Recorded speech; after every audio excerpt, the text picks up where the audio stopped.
Bonjour à tous.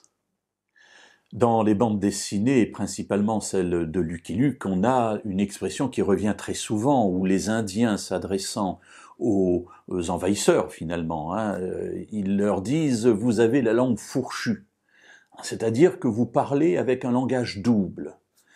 Alors bien entendu, ce n'est pas la langue qui est fourchue, mais j'allais dire c'est le cœur, ou plus exactement le siège de nos pensées, où nous avons une manière de penser et une autre manière de penser suivant les situations, suivant les problématiques.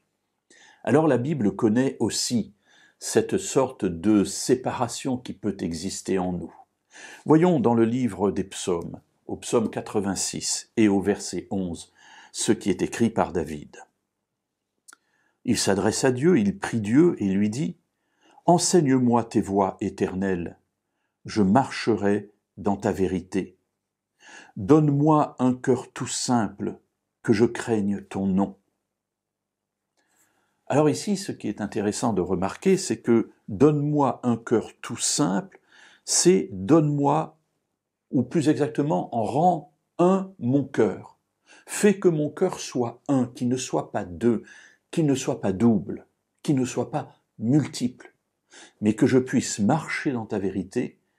Et pour marcher dans ta vérité, eh bien, il faut vraiment que mon cœur soit réunifié par toi. Alors vous remarquez qu'il s'adresse à Dieu, c'est-à-dire qu'il prend conscience que de lui-même, il n'est pas capable d'aboutir à cette unité. Alors il dit à Dieu, fais cette œuvre en moi, parce que je ne veux plus avoir une séparation, une rupture dans mon esprit et ensuite dans mes paroles et évidemment aussi dans mes actes.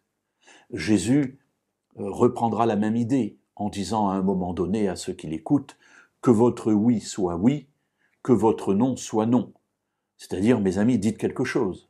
Et une fois que vous l'avez dit, tenez-vous-en à ce que vous avez dit. Si c'est oui, ok, très bien. Si c'est non, c'est très bien aussi. Mais qu'il n'y ait pas des changements, qu'il n'y ait pas des paroles doubles ou triples, et qu'ainsi, on ne sache pas où vous vous situez. Le croyant qui est conduit par Dieu doit avoir une pensée droite.